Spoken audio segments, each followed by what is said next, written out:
करके लाहे प्राप्त करने। अखंड पाठ की सेवा वास्ते जिन्होंने भी हिस्सा पाना होवे वो माया दे के ते रसीद प्राप्त कर सकते हो। आओ सत्संगत जी, आओ संगतां नूं पंथ के प्रसिद्ध दीवान सत्कारयोग ਗਿਆਨੀ ਸੁਖਜੀਤ ਸਿੰਘ जी कन्हैया 96 ਕਰੋੜੀ ਬੁੱਢਾ दल के मुख प्रचारक ਆਪ ਸੰਗਤਾਂ ਨੂੰ 1 ਘੰਟੇ वास्ते जो पंथ प्रकाश की कथा प्रारंभ की सी वो कथा जी सरवण करा रहे हैं। बड़े प्यार के नाल सरवण करते हैं जी। वाहिगुरू जी का खालसा, वाहिगुरू जी की फतेह। वाहिगुरू साहिब जी। गुरु नानक पद पंकज बंदन, पद पंकज बंदन। सिमरो अंगद दोख निकंदन, अमरदास हृदय नित ध्यावों, हृदय नित ध्यावों। श्री गुरु रामदास गुण गावों। श्री अर्जन विघ्नन के नाशक, विघ्नन के नाशक। हर गोबिंद शुभ सुमते प्रकाशक।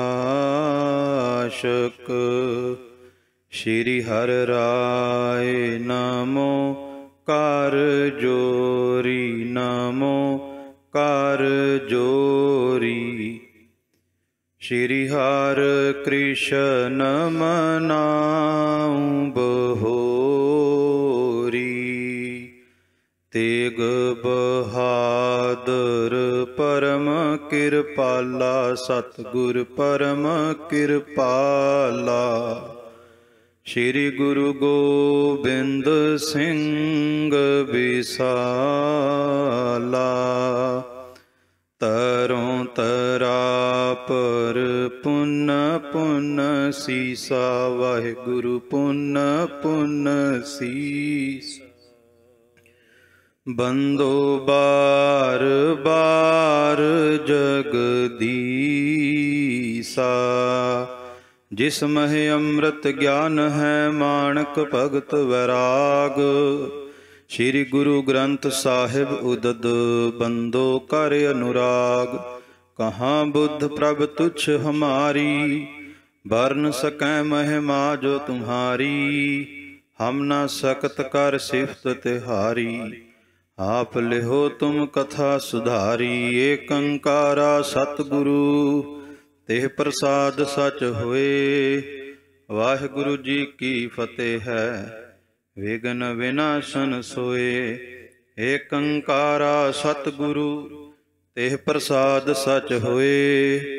वाहिगुरु जी की फतेह है, विघ्न विनाशन सोए। सतनाम श्री वाहिगुरु साहिब जीओ। जुदै खातर करन जरूरे, बिन जुदे कब पायत पातशाही। जुदै खातर करन जरूरे, बिन जुदे कब पायत पातशाही। वाहिगुरु जी का खालसा, वाहिगुरु जी की फतेह। चवर चवर तख्त दे मालक धन सतगुरु गुरु ग्रंथ साहिब महाराज की हजूरी अंदर जुड़ बैठे गुरु स्वरूप गुरु खालसा जी सच्चे पातशाह जी की अपार बख्शिश रहमत सदका संध्या वेले हाजरी भरन वास्ते सतगुरु ने सुभाग्या समा झोली विच पाया है। आओ इस समय नूं सफला बनाइए। इतिहास की लड़ीवार विचार आरंभ करन तो पहला मने बिरतियां एकागर करिए। धन गुरु गोबिंद सिंह महाराज नूं हाजर नाजर जानदे होए, साहिबां नूं सीस झुकाउंदे होए प्रेम सहित उचारण करिए जी। सतनाम श्री वाहिगुरु साहिब जी, सतनाम श्री वाहिगुरु साहिब जी। जुदै खातर करन जरूरे। बीते दिनी सरवण किता ਚੌਜੀ ਪਿਆਰੇ ਕਲਗੀਧਰ ਪਾਤਸ਼ਾਹ ਗੁਰੂ ਗੋਬਿੰਦ ਸਿੰਘ ਜੀ ਨੇ ਪੰਥ ਸਾਜਿਆ, ਖਾਲਸਾ ਪੰਥ ਪ੍ਰਗਟ ਕੀਤਾ। ਜਿਸ ਪੰਥ ਨੂੰ ਪੂਰੇ ਸਤਿਗੁਰੂ ਨੇ ਸਾਜਿਆ, ਇਹ ਜੰਗਾਂ ਯੁੱਧਾਂ ਦੇ ਖਾਤਰ ਸਾਜਿਆ। ਅਵਰ ਬਾਸਨਾ ਨਾਹੇ ਪ੍ਰਭ ਧਰਮ ਯੁੱਧ ਕੇ ਚਾਏ। ਭਾਵ ਧਰਮ ਦੀ ਖਾਤਰ, ਸੱਚ ਦੀ ਖਾਤਰ ਜੰਗ ਕਰਨ ਵਾਸਤੇ ਕਲਗੀਆਂ ਵਾਲੇ ਨੇ ਇਸ ਅਕਾਲੀ ਪੰਥ ਨੂੰ ਪ੍ਰਗਟ ਕੀਤਾ ਹੈ। ਬਿਨ ਜੁਦੇ ਕਬ ਪੈਤ ਪਾਤਸ਼ਾਹੀ। ਕਿਉਂਕਿ ਜੰਗ ਯੁੱਧ ਕੀਤੇ ਬਿਨਾ ਪਾਤਸ਼ਾਹੀਆਂ ਨਹੀਂ ਮਿਲਦੀਆਂ, ਰਾਜ ਨਹੀਂ ਮਿਲਦਾ, ਤਖਤ ਨਹੀਂ ਮਿਲਦੇ। ਕਉ ਕਿਸੀ ਕੋ ਰਾਜ ਨਾ ਦੇ ਹੈ, ਜੋ ਲੈ ਹੈ ਨਿਜ ਬਲ ਸੇ ਲੈ ਹੈ। ਜਿਹਨੇ ਵੀ ਰਾਜ ਲਿਆ, ਤਖਤ ਲਿਆ, ਆਪਣੇ ਬਲ ਦੇ ਨਾਲ ਲਿਆ ਹੈ। ਆਦ ਜੁਦੇ ਬਿਦ ਗੁਰੂ ਉਠਾਈ। ਇਹ ਆਦ ਤੋਂ ਹੀ ਖਾਲਸਾ ਜੀ ਧੰਨ ਗੁਰੂ ਨਾਨਕ ਸਾਹਿਬ ਮਹਾਰਾਜ ਨੇ ਹੀ ਜ਼ਬਰ ਜ਼ੁਲਮ ਦਾ ਟਾਕਰਾ ਕਰਨਾ ਇਹ ਆਰੰਭ ਕਰ ਦਿੱਤਾ। ਜਦੋਂ ਬਾਬਰ ਨੂੰ ਜ਼ਾਬਰ ਕਿਹਾ ਤੇ ਮੀਰੀ ਪੀਰੀ ਦੇ ਮਾਲਕ ਗੁਰੂ ਹਰਗੋਬਿੰਦ ਸਾਹਿਬ ਜੀ ਨੇ ਸਿੱਖਾਂ ਦੇ ਹੱਥਾਂ ਦੇ ਵਿੱਚ ਸ਼ਸਤਰ ਪਕੜਾਏ, ਅਕਾਲ ਤਖਤ ਸਾਹਿਬ ਦੀ ਰਚਨਾ ਕੀਤੀ। ਧੰਨ ਗੁਰੂ ਹਰਗੋਬਿੰਦ ਸਾਹਿਬ ਨੇ ਵੀ ਜਜ਼ਬਾ ਭਰਿਆ। ਭਾਵ ਗੁਰੂ ਕੇ ਸਿੱਖ ਨੂੰ ਮਹਾਰਾਜ ਨੇ ਸੰਤ ਬਣਾਇਆ ਤੇ ਜਾਂ ਫਿਰ ਸਿਪਾਹੀ ਬਣਾਇਆ। ਜਾਂ ਗੁਰੂ ਕਾ ਖਾਲਸਾ ਬਾਣੀ ਪੜ੍ਹਦਾ ਤੇ ਜਾਂ ਗੁਰੂ ਕਾ ਖਾਲਸਾ ਹੱਕ ਸੱਚ ਦੀ ਆਵਾਜ਼ ਬੁਲੰਦ ਕਰਦਾ। ਇਹ ਸਾਡੀ ਵਿਰਾਸਤ ਹੈ ਖਾਲਸਾ ਜੀ। ਤੇ ਮੈਂ ਬੇਨਤੀ ਕਰਾਂ, ਆਪਣੇ ਬੱਚਿਆਂ ਨੂੰ ਵੀ ਦੱਸਣਾ ਚਾਹੀਦਾ ਕਿ ਗੁਰੂ ਗੋਬਿੰਦ ਸਿੰਘ ਨੇ ਜਾਂ ਸੰਤ ਬਣਾਇਆ ਜਾਂ ਸਿਪਾਹੀ ਬਣਾਇਆ। ਨਾ ਗੁਰੂ ਗੋਬਿੰਦ ਸਿੰਘ ਨੇ ਨਚਾਰ ਬਣਾਇਆ ਤੇ ਨਾ ਗੁਰੂ ਗੋਬਿੰਦ ਸਿੰਘ ਨੇ ਰੰਗ ਤਮਾਸ਼ੇ ਵੇਖਣ ਵਾਲੇ ਦੁਨੀਆ ਦੇ ਤਮਾਸ਼ਬੀਨ ਬਣਾਏ। ਭਾਵ ਜੋ ਦੁਨੀਆ ਦੇ ਰੰਗ ਤਮਾਸ਼ਿਆਂ ਬਾਰੇ ਗੁਰੂ ਕੀ ਬਾਣੀ ਨੇ ਕਿਹਾ, ਮੇਰੇ ਮੋਹਣ ਸਰਵਣੀ ਇਹ ਨਾ ਸੁਨਾਏ, ਸਾਕਤ ਗੀਤ ਨਾਦ ਧੁਨ ਗਾਵਤ ਬੋਲਤ ਬੋਲ ਅਜਾਏ। ਗੁਰੂ ਕਾ ਸਿੱਖ ਜਾਂ ਬਾਣੀ ਪੜ੍ਹਦਾ ਹੈ, ਕੀਰਤਨ ਕਰਦਾ ਹੈ ਜਾਂ ਕੀਰਤਨ ਸੁਣਦਾ ਹੈ, ਗੁਰ ਸ਼ਬਦ ਦੀ ਵਿਚਾਰ ਕਰਦਾ ਹੈ, ਸੰਤ ਰੂਪ ਧਾਰਨ ਕਰਦਾ ਹੈ ਤੇ ਜਾਂ ਖਾਲਸਾ ਜੀ ਸਿਪਾਹੀ ਰੂਪ ਧਾਰਨ ਕਰਦਾ ਹੈ। ਗੁਰੂ ਕੇ ਸਿੱਖ ਦੇ ਜੀਵਨ ਦੇ ਵਿੱਚ ਦੋ ਹੀ ਪਹਿਲੂ ਹੁੰਦੇ ਨੇ। ਸੋ ਸੱਚੇ ਪਾਤਸ਼ਾਹ ਜੀ ਨੇ ਕਿਰਪਾ ਕੀਤੀ, ਆਦਿ ਗੁਰੂ ਸਾਹਿਬਾਂ ਨੇ ਇਹ ਜੰਗ ਯੁੱਧ ਕਰਨ ਦਾ ਜਜ਼ਬਾ ਭਰਿਆ ਹੈ। ਦੋਹਰਾ ਗੁਰੂ ਅਨਮਦ ਪਾਤਸ਼ਾਹ ਤੇ ਵਧਿਓ ਹੁਤੋ ਥੋ ਬੈਰ। ਧੰਨ ਗੁਰੂ ਨਾਨਕ ਸਾਹਿਬ ਮਹਾਰਾਜ ਸੱਚੇ ਪਾਤਸ਼ਾਹ ਜੀ ਗੁਰੂ ਪਾਤਸ਼ਾਹੀਆਂ ਦੇ ਵਿੱਚ ਤੇ ਮੁਗਲ ਬਾਦਸ਼ਾਹਾਂ ਦੇ ਵਿੱਚ ਵੈਰ ਵੱਧਦਾ ਹੀ ਜਾ ਰਿਹਾ ਹੈ। ਗੁਰ ਤੇਗ ਬਹਾਦਰ ਸਿਰ ਦਿਓ, ਉਨ ਸਿੱਖ ਕਰੇ ਕਿਮ ਪਖੈਰ। ਕਿਉਂਕਿ ਧੰਨ ਗੁਰੂ ਤੇਗ ਬਹਾਦਰ ਮਹਾਰਾਜ ਜੀ ਨੇ ਦਿੱਲੀ ਦੀ ਧਰਤੀ ਤੇ ਚਾਂਦਨੀ ਚੌਂਕ ਵਿਖੇ ਖਾਲਸਾ ਜੀ ਚੌਂਕੜਾ ਲਾ ਕਰਕੇ ਤਨ ਦੀ ਕੁਰਬਾਨੀ ਕੀਤੀ। ਸੱਚੇ ਪਾਤਸ਼ਾਹ ਜੀ ਦਾ ਸਿਰ ਧੜ ਤੋਂ ਜੁਦਾ ਹੋਇਆ। ਔਰੰਗਜ਼ੇਬ ਦੀ ਜ਼ੁਲਮੀ ਤਲਵਾਰ ਮਹਾਰਾਜ ਦੇ ਸਿਰ ਤੇ ਚੱਲੀ ਤੇ ਜਿਸ ਨੇ ਗੁਰੂ ਕੇ ਸਿੱਖਾਂ ਦੇ ਗੁਰੂ ਦੇ ਸੀਸ ਦੇ ਉੱਤੇ ਜ਼ੁਲਮੀ ਤਲਵਾਰ ਚਲਾਈ ਹੋਵੇ ਤੇ ਫਿਰ ਗੁਰੂ ਕੇ ਸਿੱਖ ਵੀ ਕਿਵੇਂ ਖੈਰ ਮਨਾਉਂਦੇ ਹੋਣਗੇ। ਬਲਕਿ ਗੁਰੂ ਕੇ ਸਿੱਖ ਤੇ ਉਦੋਂ ਹੀ ਤਿਆਰੀ ਵਿੱਚ ਹੋ ਗਏ ਕਿ ਜਿਸ ਨੇ ਗੁਰੂ ਤੇਗ ਬਹਾਦਰ ਦੇ ਸੀਸ ਦੇ ਉੱਤੇ ਜ਼ੁਲਮੀ ਤਲਵਾਰ ਚਲਾਈ ਹੈ, ਹੁਣ ਅਸੀਂ ਉਹਦਾ ਤਖਤਾ ਪਲਟਾਵਾਂਗੇ, ਉਹਦਾ ਰਾਜ ਮਲੀਆ ਮੇਟ ਕਰਾਂਗੇ। ਇਹ ਗੁਰੂ ਕੇ ਸਿੱਖਾਂ ਦੇ ਮਨਾਂ ਦੀ ਵਿਚਾਰ ਹੋ ਗਈ। ਚੌਪਈ ਗੁਰੂ ਤੇਗ ਬਹਾਦਰ ਦੇ ਦਿੱਲੀ ਲਾਈ। ਧੰਨ ਗੁਰੂ ਤੇਗ ਬਹਾਦਰ ਮਹਾਰਾਜ ਨੇ ਆਪਣਾ ਦੇਹ ਭਾਵ ਆਪਣਾ ਤਨ ਦਿੱਲੀ ਦੀ ਧਰਤੀ ਤੇ ਜਾ ਕੇ ਕੁਰਬਾਨ ਕੀਤਾ। ਦਿੱਲੀ ਪਾਤਿਓ ਨੇ ਜੜ ਉਖੜਾਈ। ਤੇ ਸੱਚੇ ਪਾਤਸ਼ਾਹ ਜੀ ਨੇ ਕੇਵਲ ਤਨ ਨਹੀਂ ਕੁਰਬਾਨ ਕੀਤਾ, ਜਦੋਂ ਮਹਾਰਾਜ ਦੇ ਤਨ ਦਾ ਲਹੂ ਦਿੱਲੀ ਦੀ ਧਰਤੀ ਤੇ ਡੁੱਲਿਆ ਤੇ ਖਾਲਸਾ ਜੀ ਗੁਰੂ ਤੇਗ ਬਹਾਦਰ ਦੇ ਤਨ ਦੇ ਲਹੂ ਨੇ ਦਿੱਲੀ ਦੇ ਬਾਦਸ਼ਾਹ ਦਾ ਤਖਤ ਪਲਟਾ ਦਿੱਤਾ। ਗੁਰੂ ਗੋਬਿੰਦ ਸਿੰਘ 100 ਲੱਖ ਲਈ। ਹੁਣ ਧੰਨ ਗੁਰੂ ਗੋਬਿੰਦ ਸਿੰਘ ਮਹਾਰਾਜ ਕਲਗੀਧਰ ਪਾਤਸ਼ਾਹ ਜੀ ਨੇ ਵੀ ਇਸ ਗੱਲ ਨੂੰ ਜਾਣ ਲਿਆ, ਕਿਉਂਕਿ ਗੁਰੂ ਗੋਬਿੰਦ ਸਿੰਘ ਜੀ ਘਟ ਘਟ ਕੇ ਅੰਤਰ ਕੀ ਜਾਣਤ, ਭਲੇ ਬੁਰੇ ਕੀ ਪੀਰ ਪਛਾਨਤ। ਸੱਚੇ ਪਾਤਸ਼ਾਹ ਜੀ ਨੇ ਜਾਣ ਲਿਆ ਕਿ ਗੁਰੂ ਤੇਗ ਬਹਾਦਰ ਜੀ ਨੇ ਤਨ ਕੁਰਬਾਨ ਕਰਕੇ ਦਿੱਲੀ ਦੇ ਤਖਤ ਨੂੰ ਪਲਟਾ ਦਿੱਤਾ ਹੈ। ਅਬ ਤੁਰਕਨ ਜੜ ਸੁੱਕ ਸੋ ਗਈ। ਕਿ ਹੁਣ ਮੁਗਲ ਹਕੂਮਤ ਦੇ ਰਾਜ ਦੀਆਂ ਜੋ ਜੜ੍ਹਾਂ ਨੇ ਉਹ ਜੜ੍ਹਾਂ ਸੁੱਕ ਚੁੱਕੀਆਂ ਨੇ। ਪਰ ਕਟੇ ਪਕੇ ਬਿਨ ਗਿਰੇ ਸੁਨਾਹੇ। ਪਰ ਜਿਸ ਤਰ੍ਹਾਂ ਦਰਖਤ ਦੀਆਂ ਜੜ੍ਹਾਂ ਖਾਲਸਾ ਜੀ ਸੁੱਕੀਆਂ ਹੋਣ, ਪੱਕ ਗਈਆਂ ਹੋਣ ਤੇ ਜਦੋਂ ਤੱਕ ਉਸ ਨੂੰ ਵੱਢਿਆ ਨਾ ਜਾਵੇ, ਕੱਟਿਆ ਨਾ ਜਾਵੇ, ਜ਼ਮੀਨ ਤੇ ਨਹੀਂ ਗਿਰਦਾ। ਜਿਹੜੀ ਫਸਲ ਪੱਕ ਗਈ ਹੋਵੇ, ਜਦੋਂ ਤੱਕ ਜ਼ਿਮੀਂਦਾਰ ਫਸਲ ਵੱਢਦਾ ਨਹੀਂ, ਕਟਾਈ ਨਹੀਂ ਕਰਦਾ, ਉਦੋਂ ਤੱਕ ਜ਼ਮੀਨ ਤੇ ਨਹੀਂ ਗਿਰਦੀ। ਅਕੈ ਗਿਰੇ ਵੱਢ ਪੈਣ ਵਗਾਰ, ਉਦੋਂ ਹੀ ਜ਼ਮੀਨ ਤੇ ਦਰਖਤ ਜਾਂ ਫਸਲ ਗਿਰਦੀ ਹੈ ਜਦੋਂ ਜਾਂ ਤਾਂ ਵੱਢ ਦਿੱਤਾ ਜਾਵੇ ਜਾਂ ਫਿਰ ਤੇਜ਼ ਹਨੇਰ ਚੱਲ ਰਿਹਾ ਹੋਵੇ। ਅਬ ਦਿਨ ਪਰ ਪੌਣ ਖੰਡੇ ਚਲਵਾਇਓ। ਗੁਰੂ ਗੋਬਿੰਦ ਸਿੰਘ ਜੀ ਨੇ ਕਿਹਾ, ਜਦੋਂ ਬਾਹਰਲਾ ਹਨੇਰ ਚੱਲਦਾ ਦਰਖਤ ਗਿਰਦੇ ਨੇ, ਬਾਹਰਲਾ ਹਨੇਰ ਚੱਲਦਾ ਫਸਲਾਂ ਗਿਰਦੀਆਂ ਨੇ। ਧੰਨ ਗੁਰੂ ਗੋਬਿੰਦ ਸਿੰਘ ਜੀ ਨੇ ਮਨ ਵਿੱਚ ਸੋਚ ਲਿਆ, ਹੁਣ ਮੈਂ ਖੰਡੇ ਦਾ ਹਨੇਰ ਚਲਾਵਾਂਗਾ, ਤੇ ਜਦੋਂ ਖੰਡੇ ਦਾ ਤੂਫਾਨ ਆਵੇਗਾ ਵੱਡੇ ਵੱਡੇ ਜ਼ੁਲਮੀ ਬਾਦਸ਼ਾਹਾਂ ਦੇ ਤਖਤ ਗਿਰਨਗੇ, ਵੱਡੇ ਵੱਡੇ ਜ਼ੁਲਮੀ ਬਾਦਸ਼ਾਹਾਂ ਦੇ ਰਾਜ ਗਿਰਨਗੇ, ਉਹਨਾਂ ਦੇ ਰਾਜ ਮਲੀਆ ਮੇਟ ਹੋਣਗੇ। ਜਦੋਂ ਗੁਰੂ ਗੋਬਿੰਦ ਸਿੰਘ ਮਹਾਰਾਜ ਦੇ ਚਲਾਏ ਹੋਏ ਖੰਡੇ ਦਾ ਤੂਫਾਨ ਭਾਰਤ ਦੀ ਧਰਤੀ ਤੇ ਫੈਲੇਗਾ। ਮਾਰੀ ਇਸੇ ਢਬ ਇਨੇ ਗਿਰਾਇਓ। ਧੰਨ ਗੁਰੂ ਗੋਬਿੰਦ ਸਿੰਘ ਮਹਾਰਾਜ ਨੇ ਕਿਹਾ ਕਿ ਗੁਰੂ ਕੇ ਸਿੱਖ ਹੁਣ ਹੰਥਾਂ ਦੇ ਵਿੱਚ ਖੰਡੇ ਪਕੜ ਕਰਕੇ ਤੁਰਕਾਂ ਦਾ ਰਾਜ ਮਲੀਆ ਮੇਟ ਕਰਨਗੇ। ਤੋ ਸਤਿਗੁਰ ਨਿਜ ਫੜ ਤਲਵਾਰ, ਤਾਂ ਉਸ ਵਕਤ ਚੌਜੀ ਪਿਆਰੇ ਸਤਿਗੁਰੂ ਗੁਰੂ ਗੋਬਿੰਦ ਸਿੰਘ ਮਹਾਰਾਜ ਜੀ ਨੇ ਆਪਣੇ ਹੱਥ ਦੇ ਵਿੱਚ ਤਲਵਾਰ ਕਿਰਪਾਨ ਸ਼੍ਰੀ ਸਾਹਿਬ ਪਕੜ ਲਈ।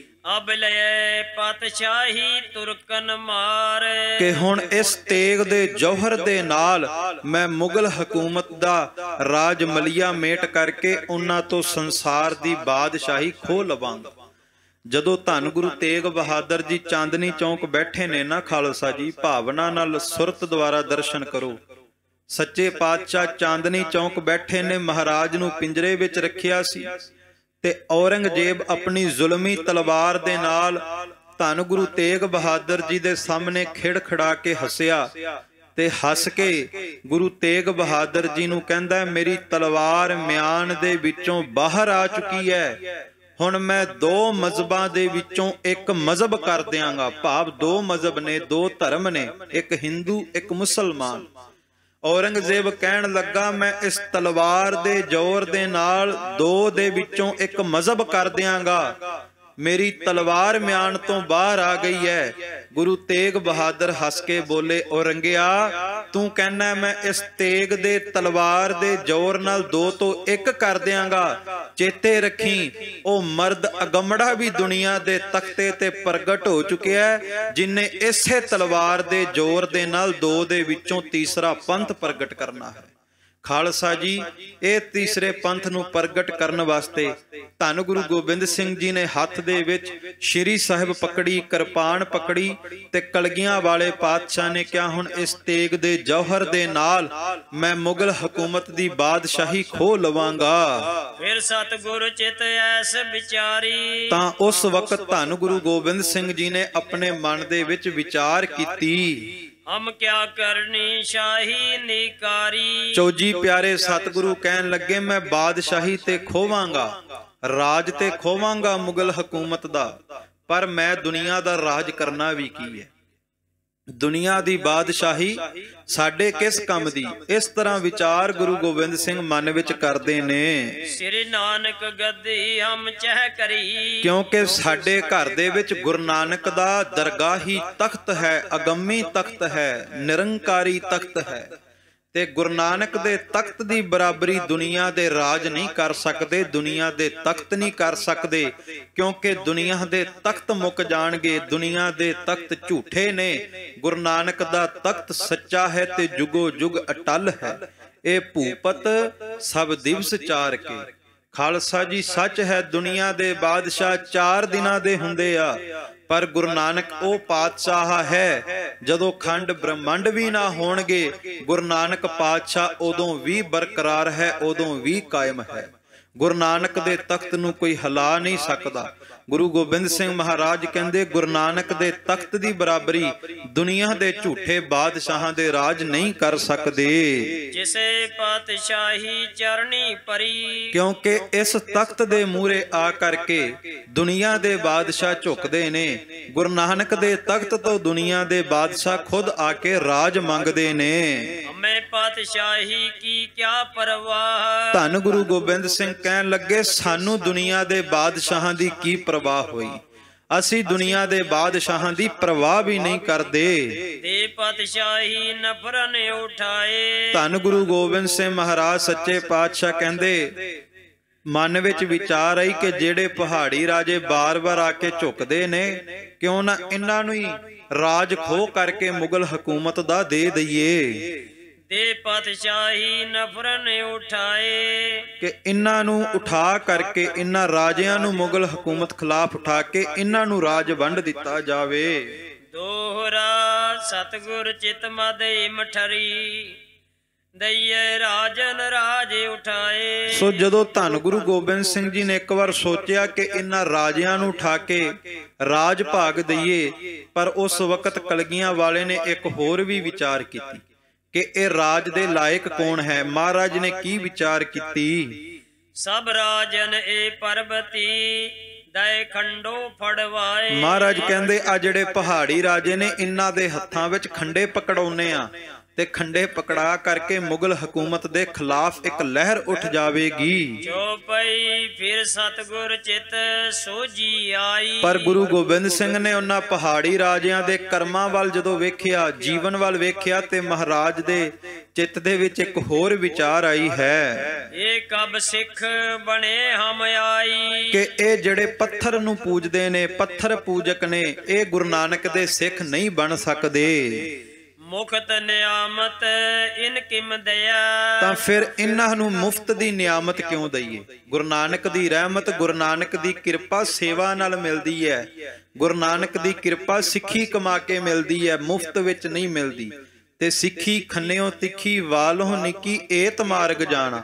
ਧੰਨ ਗੁਰੂ ਗੋਬਿੰਦ ਸਿੰਘ ਕਹਿੰਦੇ ਜਿਹੜੇ ਮੜੀਆਂ ਮਸਾਣੀਆਂ ਨੂੰ ਪੂਜਦੇ ਨੇ, ਇਹਨਾਂ ਨੂੰ ਮੁਫਤ ਦੇ ਵਿੱਚ ਗੁਰੂ ਨਾਨਕ ਦੀਆਂ ਰਹਿਮਤਾਂ ਕਿਉਂ ਦਈਏ? ਕਿਮ ਪੁੱਤ ਬਿਗਾਨੇ ਮੁਖ ਚੁਮਈਆ। ਕਿਉਂਕਿ ਸਾਡੇ ਕੋਲ ਸਾਡਾ ਆਪ ਦਾ ਪੁੱਤਰ ਖਾਲਸਾ ਹੈ, ਤੇ ਜਿਹਦੇ ਕੋਲ ਆਪ ਦੇ ਪੁੱਤਰ ਹੋਣ ਉਹ ਬਗਾਨਿਆਂ ਦੇ ਮੁਖ ਨਹੀਂ ਚੁੰਮਿਆ ਕਰਦੇ।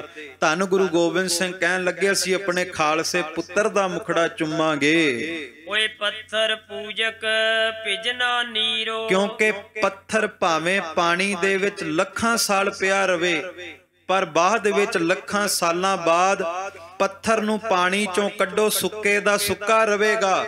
ਇਸੇ ਤਰ੍ਹਾਂ ਜਿਹੜੇ ਲੋਕ ਪੱਥਰਾਂ ਨੂੰ ਪੂਜਦੇ ਨੇ, ਉਹਨਾਂ ਉੱਤੇ ਰੱਬ ਦੇ ਨਾਮ ਦਾ, ਰੱਬ ਦੀ ਕਿਰਪਾ ਦਾ ਬਹੁਤਾ ਅਸਰ ਨਹੀਂ ਹੁੰਦਾ।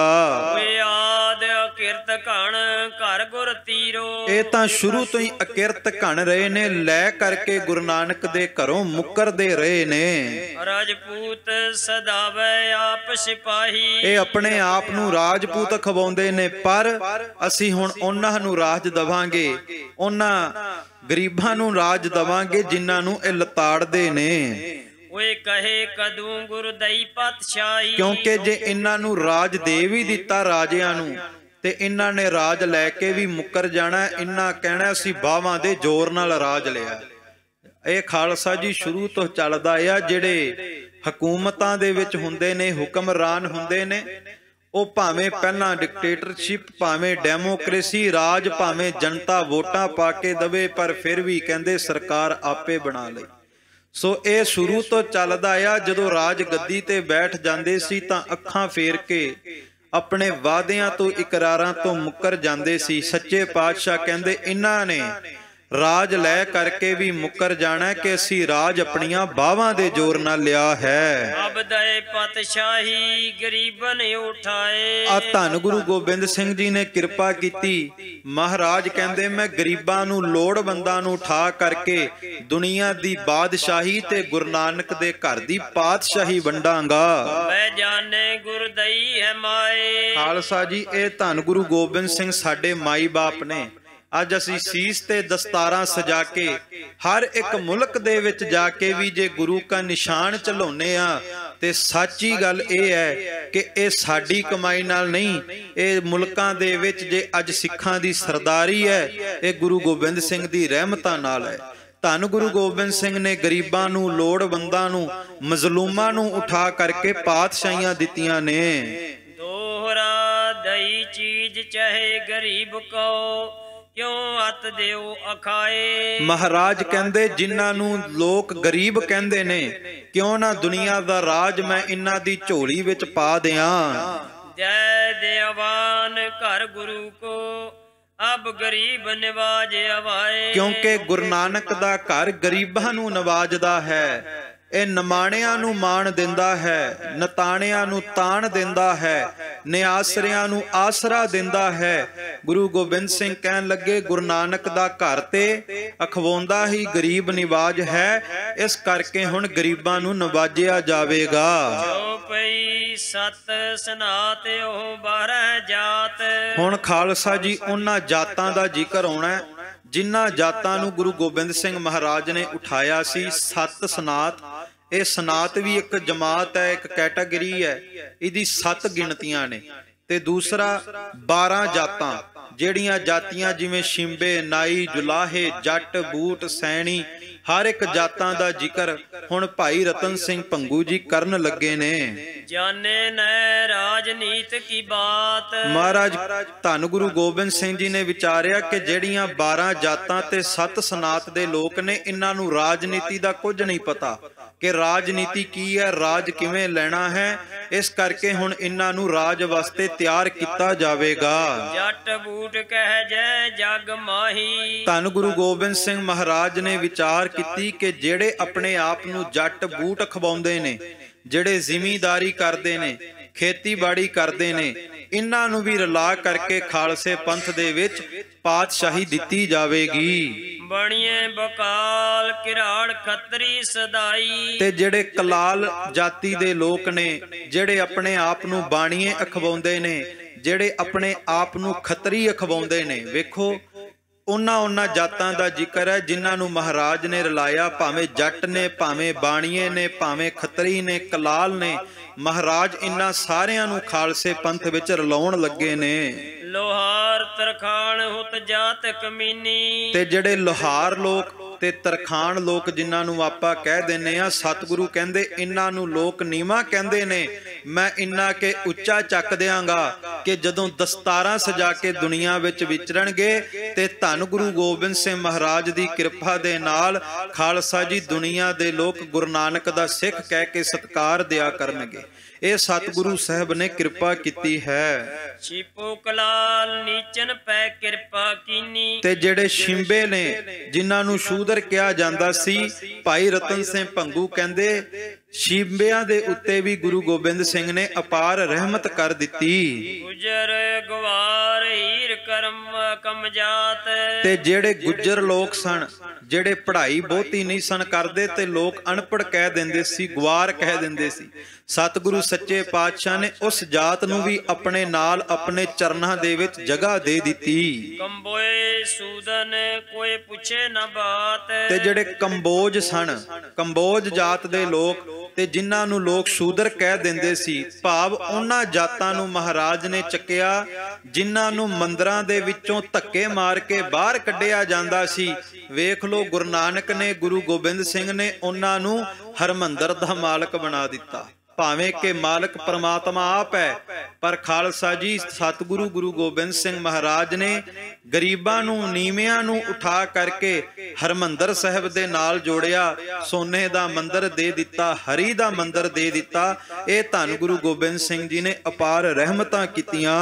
ਜੀਵਰ ਨਾਈ ਰੋੜੇ ਕੁਮਿਆਰ। ਤੇ ਜਿਹੜੇ ਕੁਮਿਆਰ ਨੇ, ਜਿਹੜੇ ਮਿੱਟੀ ਦੇ ਭਾਂਡੇ ਬਣਾਉਣ ਦਾ ਕੰਮ ਕਰਦੇ ਸੀ, ਤੇ ਜਿਹੜੇ ਖਾਲਸਾ ਜੀ ਚਿੰਬੇ ਤੇ ਅਰੋੜੇ ਜਾਤ ਵਾਲੇ, ਇਹਨਾਂ ਨੂੰ ਵੀ ਗੁਰੂ ਗੋਬਿੰਦ ਸਿੰਘ ਜੀ ਨੇ ਖਾਲਸੇ ਪੰਥ ਵਿੱਚ ਰਲਾਇਆ। ਸਾਈਣੀ ਸੁਨਿਆਰੇ ਚੂੜੇ ਚਮਿਆਰ। ਤੇ ਜਿਨ੍ਹਾਂ ਨੂੰ ਲੋਕ ਚੂੜਾ ਚਮਿਆਰ ਕਹਿੰਦੇ ਸੀ, ਜਿਨ੍ਹਾਂ ਨੂੰ ਸੈਣੀ ਕਹਿੰਦੇ ਸੀ, ਜਿਹੜੇ ਸੋਨੇ ਦਾ ਕੰਮ ਕਰਦੇ ਸੀ, ਸੁਨਿਆਰੇ, ਮਹਾਰਾਜ ਨੇ ਕਿਸੇ ਨਾਲ ਵਿਤਕਰਾ ਨਹੀਂ ਕੀਤਾ, ਸਾਰਿਆਂ ਨੂੰ ਖਾਲਸੇ ਪੰਥ ਵਿੱਚ ਰਲਾਇਆ। ਭੱਟ ਓ ਬਾਹਮਣ ਹੁਤੇ ਮੰਗਵਾਰ। ਤੇ ਇੱਕ ਮੰਗਵਾਲ ਕੌਮ ਵੀ ਖਾਲਸਾ ਜੀ ਭਾਰਤ ਵਿੱਚ ਹੁੰਦੀ ਸੀ। ਮੰਗਵਾਲ, ਭੱਟ ਤੇ ਬਾਹਮਣ ਸਤਿਗੁਰੂ ਸੱਚੇ ਪਾਤਸ਼ਾਹ ਨੇ ਬਿਨਾਂ ਕਿਸੇ ਵਿਤਕਰੇ ਤੋਂ ਗੁਰੂ ਨਾਨਕ ਦੀ ਸਿੱਖੀ ਬਖਸ਼ੀ। ਬਹੁ ਰੁਪਏ ਲੁਬਾਣੇ ਉਹ ਕੁਮਿਆਰ। ਤੇ ਜਿਹੜੇ ਲੁਬਾਣੇ ਜਾਤ ਦੇ ਗੁਰੂ ਨਾਨਕ ਦੇ ਸਿੱਖ ਬਣੇ, ਕਹਿੰਦੇ ਮਹਾਰਾਜ ਕੇ ਲੁਬਾਣਿਆਂ ਨੂੰ ਵੀ ਗੁਰੂ ਨਾਨਕ ਸਾਹਿਬ ਦੀ ਕਿਰਪਾ ਦੇ ਨਾਲ ਖਾਲਸੇ ਪੰਥ ਵਿੱਚ ਰਲਾਇਆ। ਇਨ ਗਰੀਬ ਸਿੰਘਨ ਕੋ ਦੈ ਪਾਤਸ਼ਾਹੀ। ਧੰਨ ਗੁਰੂ ਗੋਬਿੰਦ ਸਿੰਘ ਮਹਾਰਾਜ ਨੇ ਗਰੀਬਾਂ ਸਿੱਖਾਂ ਨੂੰ ਪਾਤਸ਼ਾਹੀਆਂ ਦਿੱਤੀਆਂ। ਧੰਨ ਗੁਰੂ ਨਾਨਕ ਸਾਹਿਬ ਦੇ ਘਰ ਦੀ ਉਹ ਪਾਤਸ਼ਾਹੀ ਦਿੱਤੀ ਜਿਹੜਾ ਸੰਸਾਰ ਦੇ ਤਖਤੇ ਦੇ ਉੱਤੇ ਗੁਰੂ ਨਾਨਕ ਦੇ ਸਿੱਖਾਂ ਤੋਂ ਕੋਈ ਖੋ ਨਹੀਂ ਸਕਦਾ। ਇਹ ਯਾਦ ਰੱਖੇ ਹਮਰੀ ਗੁਰਿਆਈ। ਸਤਿਗੁਰੂ ਗੁਰੂ ਗੋਬਿੰਦ ਸਿੰਘ ਨੇ ਪਾਤਸ਼ਾਹੀਆਂ ਦਿੱਤੀਆਂ। ਇਸੇ ਕਰਕੇ ਗੁਰੂ ਕਾ ਸਿੱਖ ਦੁਨੀਆ ਦੇ ਜਿਸ ਮਰਜ਼ੀ ਕੋਨੇ ਤੇ ਹੋਵੇ, ਅੱਜ ਵੀ ਖਾਲਸਾ ਜੀ ਨਾ ਗੁਰੂ ਨਾਨਕ ਸਾਹਿਬ ਨੂੰ ਭੁੱਲਦਾ ਹੈ ਤੇ ਨਾ ਹੀ ਧੰਨ ਗੁਰੂ ਗੋਬਿੰਦ ਸਿੰਘ ਨੂੰ ਭੁੱਲਦਾ ਹੈ, ਕਿਉਂਕਿ ਪਾਤਸ਼ਾਹੀਆਂ ਦੁਨੀਆ ਦੇ ਬਾਦਸ਼ਾਹ ਨੇ ਨਹੀਂ, ਦੀਨ ਦੁਨੀ ਦੇ ਮਾਲਕ ਗੁਰੂ ਗੋਬਿੰਦ ਸਿੰਘ ਪਾਤਸ਼ਾਹ ਨੇ ਦਿੱਤੀ ਹੈ। ਤੋ ਸਦ ਸਤਿਗੁਰ ਸਿੱਖ ਲਲਕਾਰੇ। ਜਦੋਂ ਮਹਾਰਾਜ ਨੇ ਵਿਚਾਰ ਕਰ ਲਈ ਕਿ ਇਨ੍ਹਾਂ ਨੀਵੀਆਂ ਜਾਤਾਂ ਵਾਲਿਆਂ ਨੂੰ ਆਪਣੇ ਚਰਨਾਂ ਵਿੱਚ ਨਿਵਾਸ ਬਖਸ਼ਣਾ ਹੈ, ਸਤਿਗੁਰੂ ਸੱਚੇ ਪਾਤਸ਼ਾਹ ਨੇ ਉਸ ਵਕਤ ਸਿੱਖਾਂ ਨੂੰ ਇੱਕ ਲਲਕਾਰ ਮਾਰੀ। ਪੜੋ ਸ਼ਾਸਤਰਨ ਲੇਹੋ ਤੁਰਕਨ ਮਾਰੇ। ਗੁਰੂ ਗੋਬਿੰਦ ਸਿੰਘ ਜੀ ਨੇ ਲਲਕਾਰਿਆ ਸਿੱਖਾਂ ਨੂੰ ਕਿ ਖਾਲਸਾ ਜੀ ਆਪਣੇ ਹੱਥ ਦੇ ਵਿੱਚ ਸ਼ਸਤਰ ਪਕੜ ਕਰਕੇ ਤੁਰਕਾਂ ਦਾ, ਮੁਗਲ ਹਕੂਮਤ ਦਾ ਰਾਜ ਮਲੀਆ ਮੇਟ ਕਰ ਦਿਓ। ਆਪਾਂ ਪੁੱਛਦੇ ਹਾਂ ਗੁਰੂ ਗੋਬਿੰਦ ਸਿੰਘ ਦੀ ਖੁਸ਼ੀ ਕਿਵੇਂ ਮਿਲੇਗੀ? ਆਪਾਂ ਜਿੰਨੇ ਵੀ ਆ ਗੁਰੂ ਗੋਬਿੰਦ ਸਿੰਘ ਦੀ ਖੁਸ਼ੀ ਚਾਹੁੰਦੇ ਆ ਤੇ ਮਹਾਰਾਜ ਕਹਿੰਦੇ ਮੇਰੀ ਖੁਸ਼ੀ ਤਾਂ ਮਿਲੇਗੀ ਜਬ ਹਮਰੇ ਦਰਸ਼ਨ ਕੋ ਆਵੋ, ਬਨ ਸੁਚੇਤ ਤਨ ਸ਼ਸਤਰ ਸਜਾਵੋ, ਕਿ ਜਦੋਂ ਮੇਰੇ ਦਰਸ਼ਨਾਂ ਵਾਸਤੇ ਆਵੇਂ ਸਿੱਖਾ ਸ਼ਸਤਰ ਹੱਥ ਵਿੱਚ ਪਕੜ ਕੇ ਆਈ।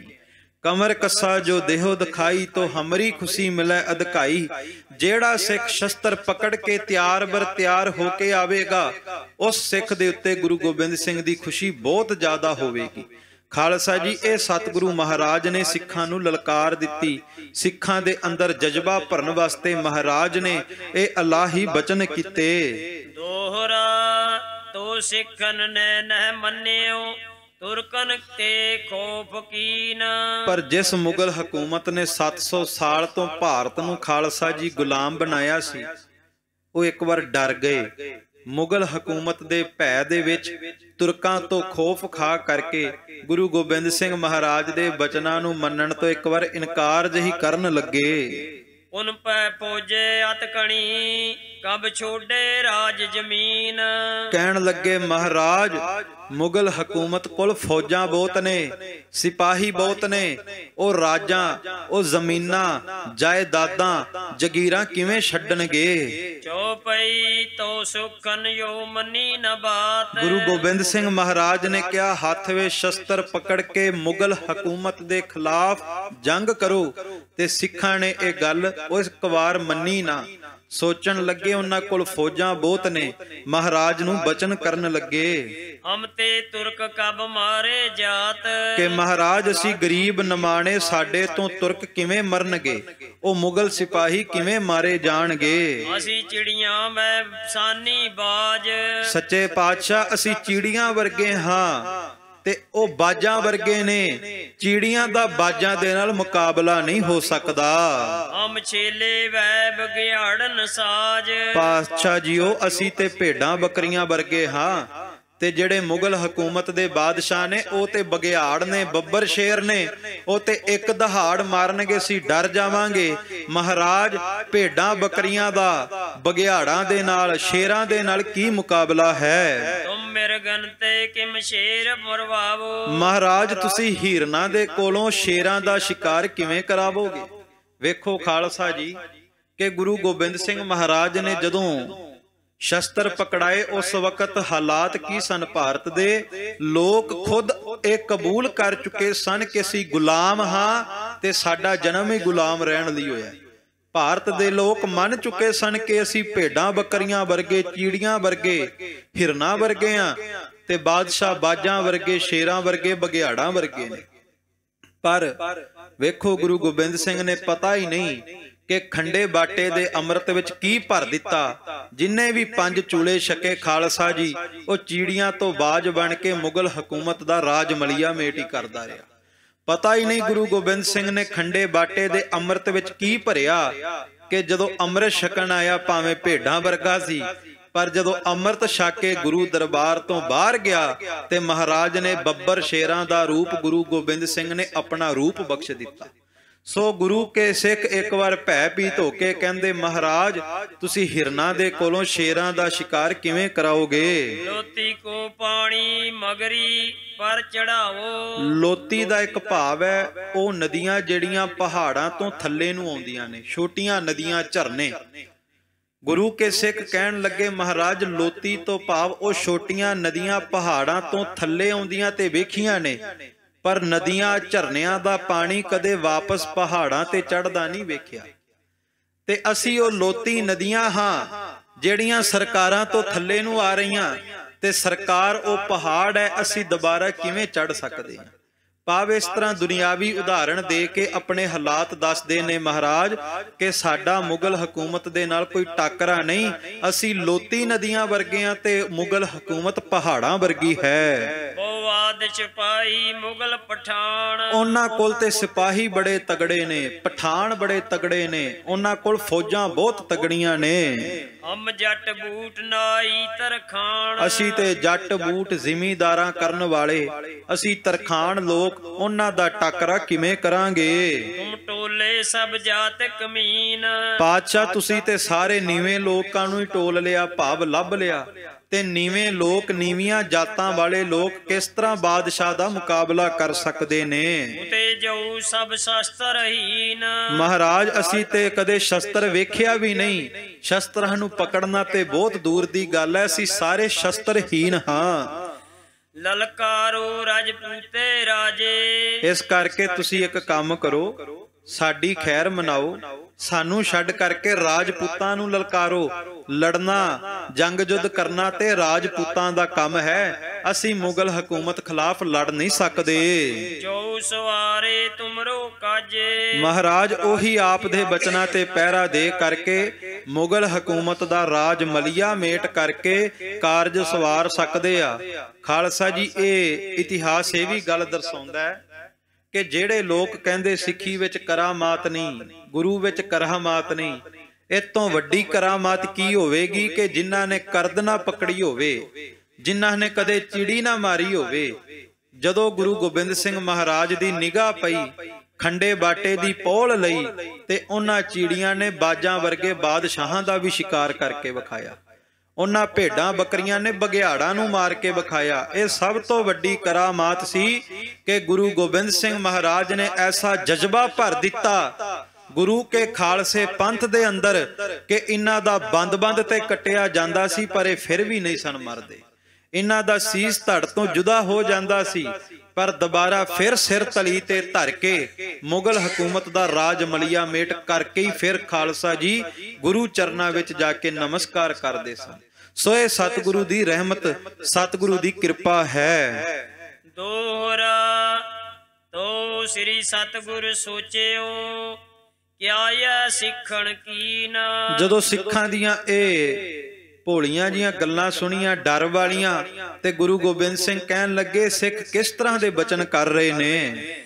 ਹਮ ਚੈ ਦੇ ਪਾਤਸ਼ਾਹੀ ਸਿੱਖਨ ਉਨਨੇ ਨਾਹੇ ਨਾਹੇ ਕੀਨਾ। ਅਸੀਂ ਇਹਨਾਂ ਨੂੰ ਪਾਤਸ਼ਾਹ ਬਣਾਉਣਾ ਚਾਹੁੰਦੇ ਆ, ਪਾਤਸ਼ਾਹੀਆਂ ਦੇਣੀਆਂ ਚਾਹੁੰਦੇ ਆ, ਤੇ ਘੁੰਮਣਾ ਕਰੀ ਜਾਂਦੇ ਨੇ, ਨਾ ਕਰੀ ਜਾਂਦੇ ਨੇ, ਇਨਕਾਰ ਕਰੀ ਜਾਂਦੇ ਨੇ। ਮਹਾਰਾਜ ਕਹਿੰਦੇ ਅਸੀਂ ਤੇ ਗੁਰੂ ਨਾਨਕ ਦੇ ਤਖਤ ਦਾ ਮਾਲਕ, ਗੁਰੂ ਨਾਨਕ ਦੇ ਘਰ ਦੀ ਪਾਤਸ਼ਾਹੀ ਇਹਨਾਂ ਦੀ ਝੋਲੀ ਵਿੱਚ ਪਾਉਣੀ ਚਾਹੁੰਦੇ ਆ, ਇਹ ਫਿਰ ਵੀ ਡਰੀ ਜਾਂਦੇ ਨੇ, ਨਾ ਨੁੱਕਰ ਕਰੀ ਜਾਂਦੇ ਨੇ। ਜੋ ਪਈ ਉਤੇ ਗੁਰੂ ਸ੍ਰੀ ਜਾਣੀ ਜਾਣ। ਪਰ ਖਾਲਸਾ ਜੀ ਗੁਰੂ ਗੋਬਿੰਦ ਸਿੰਘ ਜਾਨੀ ਜਾਣ ਸਤਿਗੁਰੂ ਹੈ। ਕਲਗੀਆਂ ਵਾਲੇ ਪਾਤਸ਼ਾਹ ਨੂੰ ਪਤਾ ਹੈ ਕਿ ਕਿਸ ਤਰ੍ਹਾਂ ਤਖਤਾ ਪਲਟਾਉਣਾ ਹੈ। ਸਭੀ ਵਿਧੀ ਗੁਰੂ ਲਈ ਪਛਾਣ। ਮਹਾਰਾਜ ਨੇ ਫਿਰ ਜਾਣ ਲਿਆ ਵੀ ਸਿੱਖ ਇਹ ਸੰਗਤ ਡਰ ਕਿਉਂ ਰਹੀ ਹੈ, ਭਾਰਤ ਦੀ ਜਨਤਾ ਬਾਦਸ਼ਾਹਾਂ ਦੀ ਗੁਲਾਮ ਕਿਉਂ ਬਣੀ ਹੋਈ ਹੈ। ਯਾ ਚਰਨ ਪਹੁਲ ਤੈ ਸ਼ਾਤ ਸਰੂਪ। ਧੰਨ ਗੁਰੂ ਗੋਬਿੰਦ ਸਿੰਘ ਮਹਾਰਾਜ ਨੇ ਜਾਣ ਲਿਆ ਕਿ ਅੱਜ ਤੱਕ ਸਿੱਖਾਂ ਨੂੰ ਚਰਨਾ ਅੰਮ੍ਰਿਤ ਦਿੱਤਾ ਜਾਂਦਾ ਹੈ। ਚਰਨਾ ਅੰਮ੍ਰਿਤ ਸਿੱਖਾਂ ਪਿਲਾਇਆ।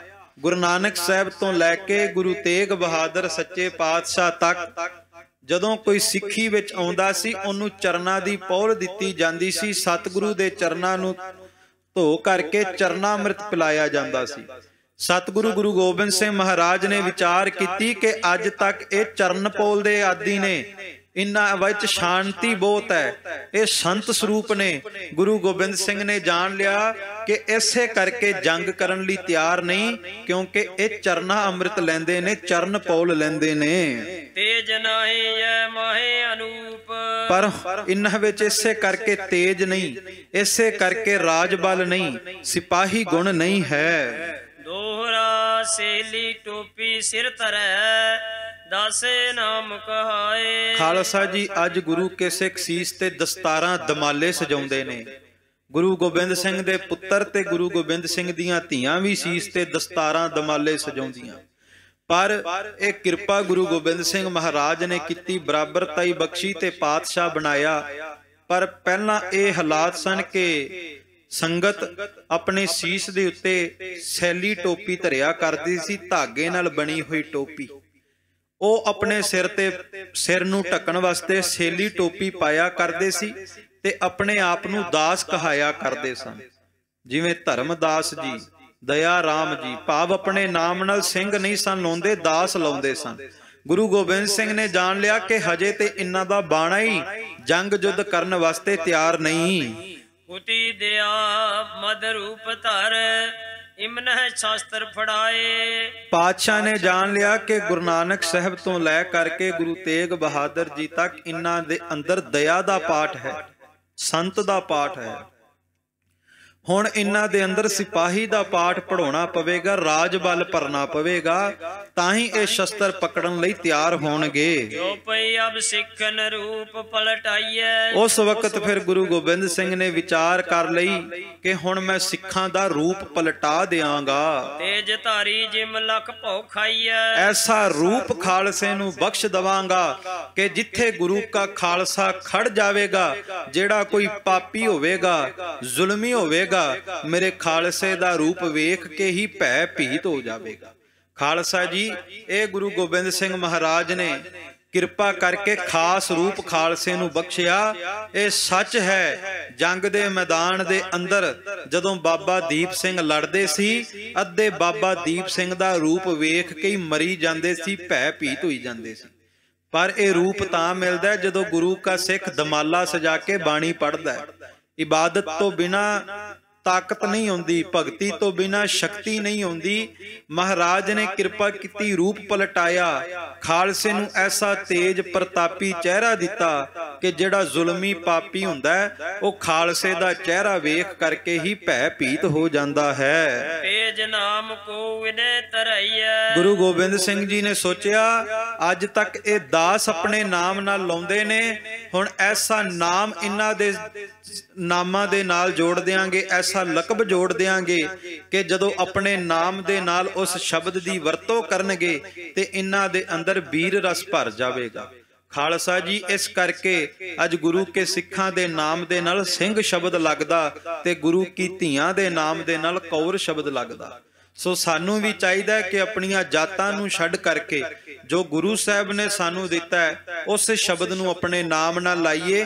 ਕਿਉਂਕਿ ਜੇ ਜਾਤਾਂ ਦੇ ਨਾਮ ਲਾਵਾਂਗੇ ਤੇ ਸੱਚ ਜਾਣਿਓ, ਉਹਦੇ ਵਿੱਚ ਕਿਤੇ ਨਾ ਕਿਤੇ ਸਾਡੀ ਪਹਿਚਾਣ ਨਜ਼ਰ ਆਵੇਗੀ, ਸਾਡੀ ਹਸਤੀ ਨਜ਼ਰ ਆਵੇਗੀ। ਪਰ ਜਿੱਦਣ ਗੁਰੂ ਕੇ ਪੁੱਤਰ, ਗੁਰੂ ਕੇ ਸਿੱਖ ਨਾਮ ਨਾਲ ਸਿੰਘ ਲਾਉਣਗੇ, ਗੁਰੂ ਕੀਆਂ ਧੀਆਂ ਨਾਮ ਦੇ ਨਾਲ ਕੌਰ ਲਾਉਣਗੀਆਂ, ਉਦਣ ਤੁਹਾਡੇ ਨਾਮ ਦੇ ਵਿੱਚੋਂ ਵੀ ਗੁਰੂ ਗੋਬਿੰਦ ਸਿੰਘ ਦੀ ਪਹਿਚਾਣ ਨਜ਼ਰ ਆਵੇਗੀ, ਮਾਤਾ ਸਾਹਿਬ ਦੇਵਾਂ ਦੀ ਪਹਿਚਾਣ ਨਜ਼ਰ ਆਵੇਗੀ। ਸੋ ਮਹਾਰਾਜ ਨੇ ਸੋਚਿਆ ਕਿ ਹੁਣ ਇਹਨਾਂ ਦਾ ਨਾਮ ਇਹਦੇ ਨਾਲ ਐਸਾ ਸ਼ਬਦ ਜੋੜ ਦੇਾਂਗੇ, ਜਿਸ ਸ਼ਬਦ ਨੂੰ ਨਾਮ ਦੇ ਨਾਲ ਜੋੜਿਆ, ਜਦੋਂ ਨਾਮ ਪੁਕਾਰਨਗੇ ਤੇ ਖਾਲਸਾ ਜੀ ਵੀਰ ਰਸ ਭਰਪੂਰ ਹੋ ਜਾਵੇਗਾ। ਕਰ ਪੌਲ ਇਨ ਤੇਜ ਪਲਈਆ। ਮਹਾਰਾਜ ਕਹਿਣ ਲੱਗੇ, ਅੱਜ ਤੱਕ ਚਰਨ ਪੌਲ ਲੈਂਦੇ ਸੀ, ਹੁਣ ਐਸੀ ਤੇਜ ਪਹੁਲ ਦੇ ਦੇਾਂਗੇ, ਜਿਹੜਾ ਵੀ ਪਹੁਲ ਲਵੇਗਾ ਉਹ ਭੇਡਾਂ ਬੱਕਰੀਆਂ ਤੋਂ ਬੱਬਰ ਸ਼ੇਰ ਬਣ ਜਾਵੇਗਾ। ਯੋ ਸਤਿਗੁਰ ਸਿਰ ਚਿਤ ਲਿਓ ਧਾਰ। ਇਸ ਤਰ੍ਹਾਂ ਧੰਨ ਗੁਰੂ ਗੋਬਿੰਦ ਸਿੰਘ ਮਹਾਰਾਜ ਜੀ ਨੇ ਫੈਸਲਾ ਲੈ ਲਿਆ। ਸੋ ਉਦਮ ਕੀਓ ਗੁਰੂ ਵਿਚਾਰ। ਤਾਂ ਇਸ ਵਿਚਾਰ ਤੋਂ ਬਾਅਦ ਕਲਗੀਧਰ ਪਾਤਸ਼ਾਹ ਗੁਰੂ ਗੋਬਿੰਦ ਸਿੰਘ ਮਹਾਰਾਜ ਨੇ ਇੱਕ ਉਦਮ ਕੀਤਾ। ਛਤਰੀ ਰੂਪ ਸੁੰਦਰ ਅਤ ਲਾਗੈ। ਕਿ ਮਹਾਰਾਜ ਜੀ ਨੇ ਗੁਰੂ ਕੇ ਖਾਲਸੇ ਨੂੰ ਛਤਰੀ ਤੋਂ ਭਾਵ ਸ਼ਸਤਰ ਧਾਰੀ ਰੂਪ ਦੇ ਦਿੱਤਾ। ਜਿੱਥੇ ਬਾਣੀ ਦਿੱਤੀ ਉੱਥੇ ਮਹਾਰਾਜ ਨੇ ਅਕਾਲੀ ਬਾਣਾ ਦੇ ਦਿੱਤਾ। ਸੱਚ ਹੈ ਖਾਲਸਾ ਜੀ, ਅੱਜ ਜੇ ਆਪਾਂ ਆਪਣੇ ਜੀਵਨ ਵਿੱਚ ਅਨੁਭਵ ਕਰੀਏ, ਕੋਈ ਵੀ ਗੁਰੂ ਕਾ ਸਿੱਖ ਅਰਦਾਸ ਕਰਕੇ ਸੀਸ ਤੇ ਦਮਾਲਾ ਸਜਾ ਕੇ ਬਾਣਾ ਧਾਰਨ ਕਰੇ ਤੇ ਖੁਦ ਅਨੁਭਵ ਕਰਾਂਗੇ ਕਿ ਪਹਿਲਾਂ ਨਾਲੋਂ ਰੂਪ ਦੇ ਵਿੱਚ ਪ੍ਰਤਾਪ ਵੀ ਵੱਧ ਹੋਵੇਗਾ, ਤੇਜ ਵੀ ਵੱਧ ਹੋਵੇਗਾ, ਕਿਉਂਕਿ ਬਾਣੇ ਦੇ ਵਿੱਚ ਕਲਾ ਗੁਰੂ ਗੋਬਿੰਦ ਸਿੰਘ ਦੀ ਵਰਤੇਗੀ। ਦਸਤਾਰਾਂ ਦੇ ਵਿੱਚ, ਦਮਾਲਿਆਂ ਦੇ ਵਿੱਚ ਕਲਾ ਗੁਰੂ ਗੋਬਿੰਦ ਸਿੰਘ ਮਹਾਰਾਜ ਦੀ ਵਰਤੇਗੀ। ਮਹਾਰਾਜ ਨੇ ਕਿਰਪਾ ਕੀਤੀ, ਸ਼ਸਤਰ ਧਾਰੀ ਬਾਣਾ ਗੁਰੂ ਕੇ ਖਾਲਸੇ ਨੂੰ ਦਿੱਤਾ। ਕੇਸ ਸੀਸ ਸਿਰ ਬਾਂਧੈ ਪਾਗੈ। ਮਹਾਰਾਜ ਕਹਿਣ ਲੱਗੇ ਇਹਨਾਂ ਦੇ ਸਿਰਾਂ ਦੇ ਉੱਤੇ ਇਹ ਕੇਸਾ ਧਾਰੀ ਹੋਣਗੇ, ਤੇ ਕੇਸਾ ਧਾਰੀ ਹੋਣ ਦੇ ਨਾਲ ਨਾਲ ਸੇਲੀ ਟੋਪੀ ਨਹੀਂ, ਬਲਕਿ ਸੀਸ ਦੇ ਉੱਤੇ ਦਸਤਾਰਾਂ ਸਜਾਉਣਗੇ, ਦਮਾਲੇ ਸਜਾਇਆ ਕਰਨਗੇ। ਇਹ ਮਹਾਰਾਜ ਨੇ ਕਿਰਪਾ ਕੀਤੀ ਕਿ ਸਾਨੂੰ ਦਸਤਾਰਾਂ, ਸਾਨੂੰ ਦਮਾਲੇ ਦਿੱਤੇ, ਜਿਨ੍ਹਾਂ ਦਸਤਾਰਾਂ ਦਮਾਲਿਆਂ ਦੀ ਸ਼ਾਨ ਦਾ ਮੁਕਾਬਲਾ ਖਾਲਸਾ ਜੀ ਸੰਸਾਰ ਤੇ ਕੋਈ ਵੀ ਨਹੀਂ ਕਰ ਸਕਦਾ। ਨਾਮ ਸਿੰਘ ਹੁਤੋ ਛਤਰਨ ਕੇਰੋ। ਤੇ ਗੁਰੂ ਗੋਬਿੰਦ ਸਿੰਘ ਜੀ ਨੇ ਸੋਚਿਆ ਇਹਨਾਂ ਦੇ ਨਾਮ ਨਾਲ ਸਿੰਘ ਸ਼ਬਦ ਲਾ ਦੇਾਂਗੇ, ਕਿਉਂਕਿ ਸਿੰਘ ਦਾ ਭਾਵ ਹੁੰਦਾ ਬੱਬਰ ਸ਼ੇਰ, ਸਿੰਘ ਦਾ ਭਾਵ ਹੁੰਦਾ ਬਗਿਆੜ, ਤੇ ਇਹਨਾਂ ਨੂੰ ਬਗਿਆੜ ਬਣਾ ਦੇਾਂਗੇ। ਸ੍ਰੀ ਗੁਰੂ ਜਾਣਿਓ ਯਹੀ ਭਲੇਰੋ। ਗੁਰੂ ਗੋਬਿੰਦ ਸਿੰਘ ਜੀ ਨੇ ਇਸੇ ਬਾਤ ਨੂੰ ਭਲਾ ਜਾਣ ਕਰਕੇ ਫੈਸਲਾ ਲੈ ਲਿਆ। ਖੰਡੈ ਪਹੁਲ ਚਿਤ ਮਦ ਠਾਈ। ਮਹਾਰਾਜ ਨੇ ਸੋਚ ਲਿਆ ਕਿ ਹੁਣ ਇਹਨਾਂ ਨੂੰ ਖੰਡੇ ਦੀ ਪੌਲ ਦੇ ਦਿਆਂਗੇ। ਖਾਲਸਾ ਜੀ ਇਹ ਪਹਿਲੀ ਰਹਿਤ ਹੈ ਸਿੱਖ ਵਾਸਤੇ, ਪ੍ਰਥਮ ਰਹਿਤ ਇਹ ਜਾਣ ਖੰਡੇ ਕੀ ਪੌਲ ਛਕੈ। ਇਹੀ ਮਹਾਰਾਜ ਨੇ ਕਿਰਪਾ ਕੀਤੀ, ਪਹਿਲੀ ਰਹਿਤ ਦਸੀ ਕਿ ਖੰਡੇ ਦੀ ਪੌਲ ਲਵੇ। ਜਿਹੜਾ ਖੰਡੇ ਦੀ ਪੌਲ ਲਵੇਗਾ, ਅੰਮ੍ਰਿਤ ਛਕੇਗਾ, ਉਹਨੂੰ ਧੰਨ ਗੁਰੂ ਗੋਬਿੰਦ ਸਿੰਘ ਮਹਾਰਾਜ ਆਪਣਾ ਰੂਪ ਬਖਸ਼ ਦੇਣਗੇ। ਕਲਗੀਆਂ ਵਾਲੇ ਪਾਤਸ਼ਾਹ ਜੀ ਨੇ ਕਿਰਪਾ ਕੀਤੀ, ਇਹ ਸੋਚਿਆ ਕਿ ਹੁਣ ਸਿੱਖਾਂ ਨੂੰ ਖੰਡੇ ਦੀ ਪੌਲ ਦੇ ਕਰਕੇ ਗੁਰਸੰਗਤ ਕੀਨੀ ਖਾਲਸਾ ਮਨਮੁਖੀ ਦੁਹੇਲਾ। ਜੋ ਗੁਰੂ ਕੀ ਸੰਗਤ ਸਦਵਾਉਂਦੀ ਸੀ, ਉਸ ਗੁਰੂ ਕੀ ਸੰਗਤ ਤੋਂ ਗੁਰੂ ਕਾ ਖਾਲਸਾ ਪੰਥ ਬਣਾ ਦਿੱਤਾ। ਇਮ ਹੋਵੇ ਗੋ ਖਾਲਸਾ ਹਟੀ। ਮਹਾਰਾਜ ਕਹਿੰਦੇ ਖੰਡੇ ਦੀ ਪੌਲ ਲੈ ਕਰਕੇ ਇਹ ਖਾਲਸਾ ਪ੍ਰਗਟ ਹੋਵੇਗਾ, ਤੇ ਜਿਹੜਾ ਖਾਲਸਾ ਵੱਡੇ ਵੱਡੇ ਜ਼ੁਲਮੀ ਬਾਦਸ਼ਾਹਾਂ ਦੇ ਤਖਤ ਪਲਟਾ ਦੇਵੇਗਾ, ਰਾਜ ਮਲੀਆ ਮੇਟ ਕਰ ਦੇਵੇਗਾ। ਬੜੇ ਪਾਤਸ਼ਾਹ ਵੀ ਇਮ ਇਨ ਖੋਏ। ਵੱਡੇ ਵੱਡੇ ਬਾਦਸ਼ਾਹਾਂ ਦੇ ਰਾਜ ਖੋਹ ਕਰਕੇ ਇਹ ਮਜ਼ਲੂਮਾਂ ਦੀ, ਲੋੜਵੰਦਾਂ ਦੀ ਮਦਦ ਕਰੇਗਾ। ਹਨੇ ਹਨੇ ਅਮ ਪਾਤਸ਼ਾਹ ਹੋਏ। ਤੇ ਗੁਰੂ ਗੋਬਿੰਦ ਸਿੰਘ ਕਹਿੰਦੇ ਜਿਹੜੀ ਖਾਲਸੇ ਨੂੰ ਪਾਤਸ਼ਾਹੀ ਦਵਾਂਗੇ, ਕਿਸੇ ਇੱਕ ਇਲਾਕੇ ਦੀ ਨਹੀਂ ਦਵਾਂਗੇ, ਕਿਸੇ ਇੱਕ ਨਗਰ ਦੀ ਨਹੀਂ ਦਵਾਂਗੇ, ਬਲਕਿ ਜਿੱਥੇ ਵੀ ਜਾ ਕਰਕੇ ਗੁਰੂ ਕਾ ਖਾਲਸਾ ਬਹਿ ਜਾਵੇਗਾ, ਸਿੱਖ ਬਹਿ ਜਾਵੇਗਾ, ਉੱਥੇ ਹੀ ਗੁਰੂ ਕੇ ਸਿੱਖ ਦੀ ਪਾਤਸ਼ਾਹੀ ਹੋ ਜਾਵੇਗੀ, ਰਾਜ ਕਾਇਮ ਹੋ ਜਾਵੇਗਾ। ਭਾਵ ਹੰਨੇ ਹੰਨੇ ਦਾ ਭਾਵ ਹੈ, ਜਿੱਥੇ ਵੀ ਜਾ ਕਰਕੇ ਗੁਰੂ ਕਾ ਸਿੱਖ ਖੜ ਜਾਵੇ, ਉੱਥੇ ਹੀ ਗੁਰੂ ਕੇ ਸਿੱਖ ਦਾ ਰਾਜ ਹੁੰਦਾ ਹੈ, ਗੁਰੂ ਕੇ ਖਾਲਸੇ ਦਾ ਰਾਜ ਹੁੰਦਾ ਹੈ। ਇਹ ਰਾਜ ਧੰਨ ਗੁਰੂ ਗੋਬਿੰਦ ਸਿੰਘ ਮਹਾਰਾਜ ਨੇ ਸਿੱਖਾਂ ਦੀ ਝੋਲੀ ਵਿੱਚ ਪਾਇਆ। ਕੌਣ ਕੂਟ ਵਾਂਗ ਲੋਹੇ ਕਰੇ। ਮਹਾਰਾਜ ਸੱਚੇ ਪਾਤਸ਼ਾਹ ਕਹਿੰਦੇ ਜਿਵੇਂ ਲੋਹਾ ਵੱਢਦਾ ਹੀ ਜਾਂਦਾ ਲੱਕੜਾਂ ਨੂੰ, ਬਸ ਜਦੋਂ ਖਾਲਸਾ ਹੱਥ ਵਿੱਚ ਸ਼ਸਤਰ ਪਕੜੇਗਾ, ਇਹ ਜ਼ੁਲਮੀ ਰਾਜਿਆਂ ਨੂੰ ਵੱਢਦਾ ਹੀ ਜਾਵੇਗਾ। ਖੰਡੇ ਪੋਹਲ ਪੀ ਖੰਡਿਓ ਨਾ ਟਰੈ। ਇਹ ਖੰਡੇ ਦੀ ਪੋਲ ਲੈ ਕਰਕੇ, ਹੱਥ ਵਿੱਚ ਖੰਡਾ ਪਕੜ ਕਰਕੇ ਮੌਤ ਤੋਂ ਵੀ ਨਹੀਂ ਡਰੇਗਾ, ਬਲਕਿ ਮੌਤ ਦੀਆਂ ਅੱਖਾਂ ਵਿੱਚ ਅੱਖਾਂ ਪਾ ਕੇ ਮੌਤ ਨੂੰ ਵੀ ਲਲਕਾਰੇਗਾ। ਦੋਹਰਾ ਖਾਲਸੋ ਹੋਵੇ ਖੁਦ ਖੁਦਾ, ਜਿਮ ਖੂਬੀ ਖੂਬ ਖੁਦਾਏ। ਧੰਨ ਗੁਰੂ ਗੋਬਿੰਦ ਸਿੰਘ ਮਹਾਰਾਜ ਕਹਿੰਦੇ ਮੈਂ ਖਾਲਸੇ ਨੂੰ ਖੁਦਾ ਦਾ ਰੂਪ ਬਣਾ ਦਿਆਂਗਾ। ਇਹ ਵੇਖੋ ਗੁਰੂ ਸਾਹਿਬ ਦੀ ਕਿਰਪਾ ਹੈ ਕਿ ਹਰ ਜਨ ਦੀ ਏਕ ਹੈ। ਬਿਬ ਵਿਚਾਰ ਕਸ਼ਨਾਹੇ, ਜਲ ਤੇ ਉਪਜ ਤਰੰਗ, ਜਿਉ ਜਲ ਹੀ ਬਿਖੈ ਸਮਾਹੇ। ਮਹਾਰਾਜ ਕਹਿੰਦੇ ਖਾਲਸਾ ਨੂੰ ਖੁਦ ਖੁਦਾ ਬਣਾ ਦਿਆਂਗਾ। ਖਾਲਸਾ ਹੋਵੇ ਖੁਦ ਖੁਦਾ, ਜਿਮ ਖੂਬੀ ਖੂਬ ਖੁਦਾਏ। ਕਹਿੰਦੇ ਇੰਨੀ ਕੇ ਖੂਬੀ ਖਾਲਸੇ ਵਿੱਚ ਭਰ ਦਿਆਂਗਾ ਕਿ ਖੁਦਾ ਤੋਂ ਬਾਅਦ ਜੇ ਕੋਈ ਨਿਹ ਕਲੰਕ ਹੋਵੇਗਾ, ਜਿਹਨੂੰ ਕਲੰਕ ਕੋਈ ਨਹੀਂ, ਤੇ ਉਹ ਮੇਰਾ ਸਾਹਿਬਜ਼ਾਦਾ ਖਾਲਸਾ ਹੋਵੇਗਾ, ਜਿਹੜਾ ਖੁਦਾ ਦਾ, ਪਰਮਾਤਮਾ ਦਾ, ਅਕਾਲ ਪੁਰਖ ਵਾਹਿਗੁਰੂ ਦਾ ਰੂਪ ਕਹਿਲਾਵੇਗਾ।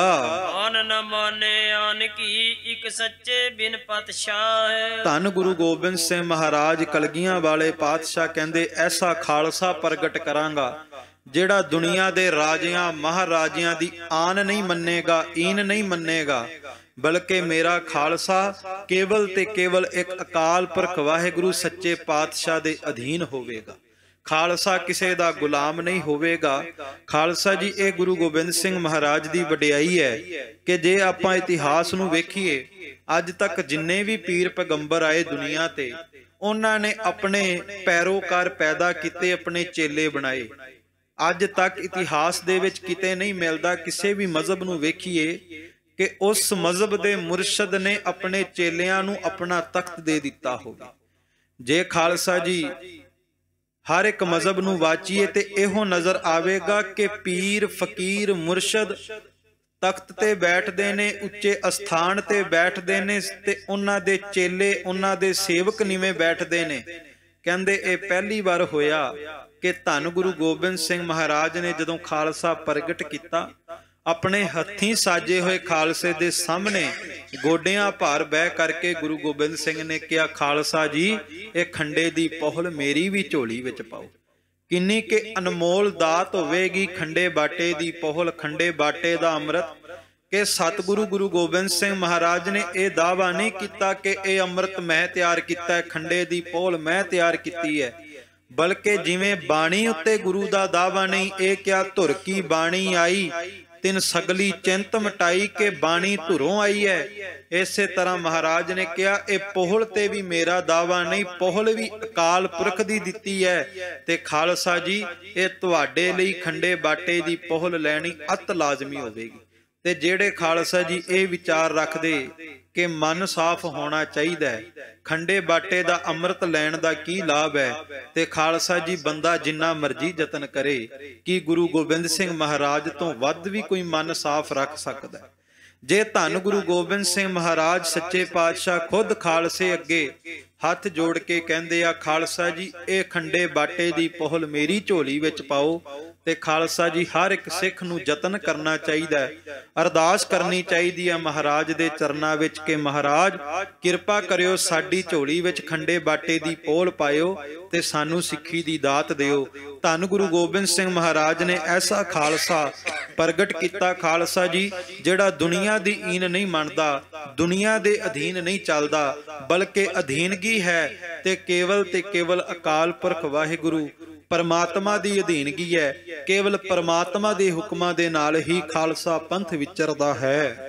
ਆਨ ਨ ਮਾਨੇ ਆਨ ਕੀ ਇੱਕ ਸੱਚੇ ਬਿਨ ਪਾਤਸ਼ਾਹ, ਸੰਸਾਰ ਦੇ ਬਾਦਸ਼ਾਹਾਂ ਦੀ ਆਨ ਨਹੀਂ ਮੰਨਦਾ, ਤੇ ਕੇਵਲ ਜੇ ਆਨ ਮੰਨਦਾ ਤੇ ਅਕਾਲ ਪੁਰਖ ਸੱਚੇ ਪਾਤਸ਼ਾਹ ਦੀ ਮੰਨਦਾ ਹੈ। ਚੌਪਈ ਭੂਤ ਪ੍ਰੇਤ ਓ ਮੜੀ ਮਸਾਣ, ਪੁਰਾਣੇ ਸਮੇਂ ਦੇ ਵਿੱਚ ਭਾਰਤ ਤੇ ਲੋਕ ਭੂਤਾਂ, ਪ੍ਰੇਤਾਂ, ਮੜੀਆਂ ਮਸਾਣੀਆਂ ਨੂੰ ਬਹੁਤ ਪੂਜਦੇ ਸੀ। ਸਤਿਗੁਰੂ ਗੁਰੂ ਗੋਬਿੰਦ ਸਿੰਘ ਨੇ ਉਹ ਖਾਲਸਾ ਸਾਜਿਆ ਜਿਹੜਾ ਕੇਵਲ ਰੱਬ ਦਾ ਪੁਜਾਰੀ ਹੈ, ਅਕਾਲ ਪੁਰਖ ਵਾਹਿਗੁਰੂ ਪਰਮਾਤਮਾ ਦਾ ਪੁਜਾਰੀ ਹੈ, ਜਿਹੜਾ ਭੂਤਾਂ, ਪ੍ਰੇਤਾਂ, ਮੜੀਆਂ ਮਸਾਣੀਆਂ ਨੂੰ ਨਹੀਂ, ਬਲਕਿ ਕੇਵਲ ਪਰਮਾਤਮਾ ਦੇ ਸੱਚੇ ਨਾਮ ਦੇ ਵਿੱਚ ਸੁਰਤ ਜੋੜਦਾ ਹੈ। ਨੈ ਮਾਨੇ ਵੈ ਗੁੱਗੋ ਸੁਲਤਾਨ, ਤੇ ਜਿਵੇਂ ਭਾਰਤ ਦੇ ਵਿੱਚ ਅੱਜ ਵੀ ਇੰਡੀਆ ਦੇ ਵਿੱਚ ਗੁੱਗੇ ਪੀਰ ਦੇ ਬੜੇ ਸਥਾਨ ਮਿਲ ਜਾਂਦੇ ਨੇ, ਜਿਹਦਾ ਕੋਈ ਪਤਾ ਵੀ ਨਹੀਂ ਭਾਰਤ ਦੇ ਲੋਕਾਂ ਨੂੰ। ਪੰਜਾਬ ਦੀ ਧਰਤੀ ਤੇ ਆਪਾਂ ਵੇਖਦੇ ਹਾਂ ਥਾਂ ਦੇ ਉੱਤੇ ਕਬਰਾਂ ਬਣੀਆਂ ਤੇ ਪੱਗਾਂ ਬਣ ਕਰਕੇ ਉਹਨਾਂ ਕਬਰਾਂ ਤੇ ਹੀ ਦੀਵੇ ਜਾ ਕੇ ਬਾਲੀ ਜਾਂਦੇ ਨੇ, ਤੇ ਖਾਲਸਾ ਜੀ ਨਾ ਉਹਨਾਂ ਕਬਰਾਂ ਦਾ ਪਤਾ, ਨਾ ਉਹਨਾਂ ਦੇ ਵਿੱਚ ਕੋਈ ਹੈਗਾ, ਪਰ ਫਿਰ ਵੀ ਇੱਕ ਵਹਿਮ ਭਰਮ ਪੰਜਾਬ ਦੀ ਧਰਤੀ ਤੇ, ਭਾਰਤ ਦੀ ਧਰਤੀ ਤੇ ਬਹੁਤ ਫੈਲਿਆ ਹੋਇਆ। ਤੇ ਗੁਰੂ ਗੋਬਿੰਦ ਸਿੰਘ ਮਹਾਰਾਜ ਨੇ ਇਸੇ ਵਹਿਮ ਭਰਮ ਪਖੰਡ ਦਾ ਖੰਡਨ ਕੀਤਾ, ਤੇ ਮਹਾਰਾਜ ਨੇ ਬਚਨ ਕੀਤਾ ਕਿ ਜਾਗਤ ਜੋਤ ਜਪੈ ਨਿਸਬਾਸੁਰ ਏਕ ਬਿਨਾ ਮਨ ਨੈਕ ਨ ਆਨੈ, ਕਿ ਖਾਲਸਾ ਜੀ ਜੇ ਪੂਜਾ ਕਰਨੀ ਹੈ ਤੇ ਕੇਵਲ ਜਾਗਦੀ ਜੋਤ ਧੰਨ ਗੁਰੂ ਗ੍ਰੰਥ ਸਾਹਿਬ ਮਹਾਰਾਜ ਦੀ ਪੂਜਾ ਕਰੋ। ਵਹਿਮਾਂ ਭਰਮਾਂ ਪਖੰਡਾਂ ਤੋਂ ਬਚਾਇਆ। ਜਿਹੜਾ ਸਿੱਖੀ ਦਾ ਰਸਤਾ ਹੈ ਨਾ, ਇਹ ਬੜਾ ਹੀ ਸਖੈਲਾ ਰਸਤਾ ਹੈ, ਪਰ ਕੁਝ ਲੋਕਾਂ ਨੇ ਇਹਨੂੰ ਬਹੁਤ ਜ਼ਿਆਦਾ ਔਖਾ ਤੇ ਕਠਿਨ ਬਣਾ ਕਰਕੇ ਪੇਸ਼ ਕੀਤਾ। ਮਹਾਰਾਜ ਨੇ ਤਿੰਨੇ ਹੀ ਸਿਧਾਂਤ ਦਿੱਤੇ, ਨਾਮ ਜਪੋ, ਵੰਡ ਛਕੋ, ਕਿਰਤ ਕਰੋ। ਸਤਿਗੁਰੂ ਕਹਿੰਦੇ ਆ ਤਿੰਨ ਸਿਧਾਂਤ ਅਪਣਾ ਲੈ, ਗੁਰੂ ਨਾਨਕ ਦੀ ਸਿੱਖੀ ਤੇਰੇ ਘਰ ਵਿੱਚ ਸਦਾ ਬਰਕਰਾਰ ਰਹੇਗੀ। ਇੱਕ ਨਾਮ ਜਪਣ ਵਾਲਾ, ਦੂਸਰਾ ਵੰਡ ਕੇ ਛਕਣ ਵਾਲਾ, ਤੇ ਤੀਸਰਾ ਹੱਥੀਂ ਕਿਰਤ ਕਰਨ ਵਾਲਾ। ਘਾਲ ਖਾਏ किछ हथों दे नानक राह पछाणे से। बड़ा सुखैला रस्ता सतगुरु ने दिता कि वहमां भरमां पखंडां तो बच के गुरु का सिख केवल ते केवल अकाल पुरख वाहिगुरु दा पुजारी बन जावे। इको जनेऊ ਪਹਿਰੇ ਨਾ ਧੋਤੀ। ते जेड़ा खालसा होवेगा ना ते टिके लावेगा ना जनेऊ पावेगा ते ना ही खालसा जी धोतियां पावेगा। पुराने समय विच भारत दे लोग जनेऊ ज्यादा पाउंदे सी ते खालसा जी धोतियां बनदे सी। इसे करके महाराज ने खालसे नूं अकाली बाणी दे लड़ लाया ते महाराज ने वखरी पहचान भी दिती। ते ऐसी पहचान गुरु गोबिंद सिंह ने गुरु के सिख नूं दिती है कि लखां दे विच भी गुरु का खालसा खड़ा होवे, दूरों पहचान आ जाती है कि गुरु गोबिंद सिंह महाराज दा सिख जा रहा है। एक सुनहरे खाहे बो गोती। महाराज ने कहा ये सिखां दी पहचान होवेगी, किसे जात दे नाल वितकरा नहीं करनगे, किसे इंसान नाल मजहब नाल वितकरा नहीं करनगे, बल्कि ये सारे सिख सुनहरी तो भाव इको बाटे दी प्रथा सतगुरु गुरु गोबिंद सिंह ने चलाई। अज भी जदों अमृत संचार हुंदा है खालसा जी ते इको बाटे दे ही चूले सारे सिखां नूं दिते जांदे ने जिहड़े पहुल लैण लई आए हुंदे ने। क्योंकि इत्थे ना बाटा वखरा है ते ना लंगर वखरा है। इत्थे जो लंगर संगत विच बनदा है वो सारियां नूं बिना किसे वितकरे तो छकाया जांदा है। इहो गुरु घर दी मर्यादा है। पर वेखण विच आउंदा है कि जिस सतगुरु ने जातां तो महाराज ने झिड़किया कि जातां दे वहमां भरमां दे विच नहीं पैना, अज उसे गुरु नूं असीं जातां ते मजहबां दे विच वंडदे हां। उसे गुरु ग्रंथ साहिब दे स्वरूप लै करके ते खालसा जी बाहर लिख दिंदे हां कि इह भट्टां दा गुरद्वारा, इह जट्टां दा गुरद्वारा, इह रामगढ़ियां दा गुरद्वारा, इह हरदासियां दा गुरद्वारा, रविदासियां दा गुरद्वारा, इह फलाणियां दा गुरद्वारा। जिस गुरु ग्रंथ साहिब महाराज ने क्या खत्री बामन सूद वैश उपदेश चौ वर्ना को सांझा, जिस सतगुरु गुरु ग्रंथ साहिब ने जाता पातां दे वितकरे खत्म कीते, अज उसे सतगुरु दी बाणी नूं जाता पातां दे विच वंडिया जा रहा। सो सानू सुचेत होने की लोड़ है। धन गुरु गोबिंद सिंह महाराज सच्चे पातशाह जी ने जो सानू सिक्ख्यावां दित्तियां, उस सिक्ख्यावां दे उत्ते तुरन की लोड़ है कि महाराज ने वहमां भरमां जातां दे वितकरियां तो बाहर कढ के सच्चे पातशाह ने अकाल पुरख वाहिगुरु दा पुजारी बनाया। दोहरा इतनी बात विचार कर उती बात लई चीन। सो खालसा जी इस तरह जदों महाराज ने एक रूप रेखा तैयार कर लई कि खालसे विच गुण भरे जाणगे, उस तो बाद सतगुरु गुरु गोबिंद सिंह महाराज सच्चे पातशाह जी ने कृपा करके एक प्रोग्राम उलीकिया। महाराज ने वो चोज वरताउण वास्ते वो समा उलीकिया जिस समय दे विच सतगुरु ने तख्त केसगढ़ साहिब की धरती ते खालसा पंथ प्रगट करना है। सतगुरु बह श्री केसगढ़ उद्दम सो कीन। तख्त केसगढ़ साहिब की धरती दे उत्ते तखत ते सुभाएमन हो करके चोजी प्यारे सतगुरु श्री गुरु गोबिंद सिंह महाराज कलगीधर पातशाह जी महाराज ने ये चोज वरताया। सद पखंड बड़ जोत की, सद पंडित बड़ जोत की, मुहूर्त खूब कढ़ाए। कहंदे दुनिया दे लोक पंडितां नूं जोतशियां नूं बुला करके मुहूर्त कढ़ाया करदे सी, पर सतगुरु गुरु गोबिंद सिंह महाराज कलगीधर पातशाह ने इहो जे वहमां भरमां पखंडां तो बाहर कढ के धन गुरु गोबिंद सिंह ने अकाल पुरख दी आग्या दे नाल पंथ प्रगट करन वास्ते तख्त केसगढ़ साहिब दी धरती ते चौंकड़ा लाया। किए भुजंगी 65 पंजे जात गिणाए। ते खालसा जी धन गुरु गोबिंद सिंह महाराज कलगियां वाले पातशाह चोजी प्यारे सतगुरु ने तख्त केसगढ़ साहिब की धरती ते 5 भुजंगियां तो भाव वो 5 सिख चुने। क्योंकि अगे आपां सरवण करांगे किस तरह केसगढ़ साहिब की धरती ते हत्थ विच शमशीर पकड़ के कलगियां वाले सतगुरु सच्चे पातशाह जी ने एक एक सिर की मंग की ते किस तरह गुरु के सिख सीस तली ते धर के धन गुरु गोबिंद सिंह महाराज नूं अपना सीस समर्पित करके महाराज दी आग्या दे नाल गुरु के प्यारे बनदे आ, खालसे सजदे आ। ते इन्हां खालसियां दे विच 5 भुजंगियां दे विच 5 जातां आईयां क्योंकि जातां दा वितकरा बड़ा सी। महाराज ने इक्को बाटे दी प्रथा कायम करन वास्ते 5 जातां दे 5 भुजंगियां नूं चुन करके अपने शरणी बुलाया ते किस तरह धन गुरु गोबिंद सिंह महाराज ने खालसा साजिया वो आपां आउण वाले दिनां विच सरवण करांगे। अरदास करनी जो सुनिया सुनाया आपां अपने जीवन दे विच कमा सकीए। ते मैं एक बेनती जरूर आप जी दे चरनां विच करनी चाहांगा कि जदों कोई पंथ दा दर्द रखण वाला फानी संसार नूं अलविदा कहंदा है ते खालसा जी पंथ भी उस जाण वाले सज्जन प्रति दर्द जरूर रखदा है।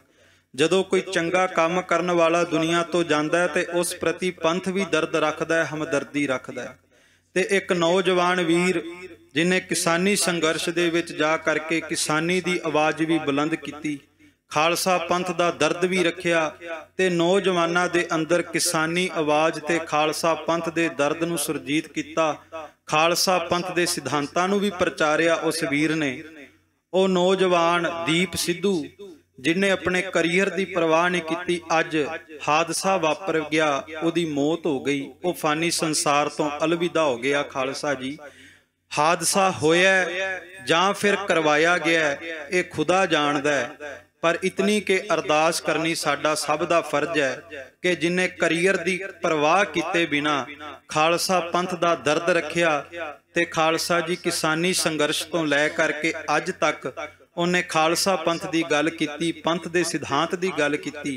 उस नौजवान दीप सिद्धू वीर वास्ते अरदास करनी कि सच्चे पातशाह उस विछड़ी हुई रूह नूं अपने चरनां विच निवास बख्शण।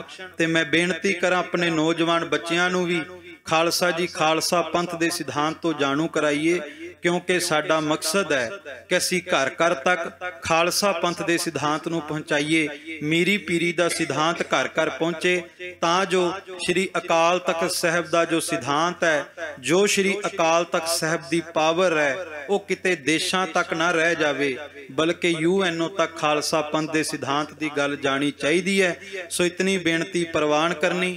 आओ धन गुरु गोबिंद सिंह जी नूं हाज़र जानते हुए शब्द दा जाप करके आपां फतेह दी सांझ पाइए। सारी प्रेम सहित उचारण करो जी।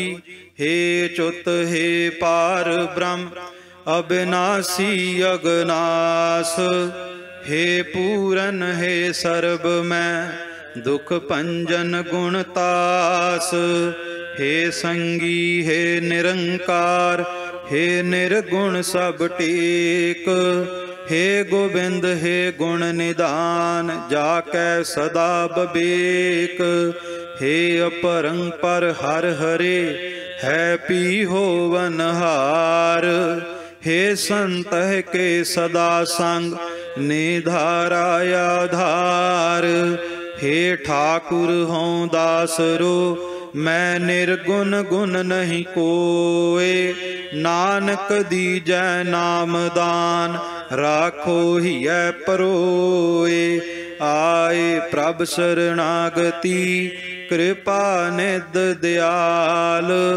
एक अखर हर मन बसत नानक होत निहाल, कथा निता प्रत होत है सुनो सो सिंह सुजान, नानक गुरु गोबिंद सिंह जी सदा करें कल्याण, नानक गुरु गोबिंद सिंह जी सदा करें कल्याण।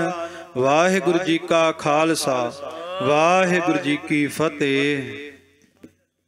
गुरु प्यारी गुरु सॉरी साध संगत जी, आओ सरबत साध संगत नूं बड़े ही प्यार दे नाल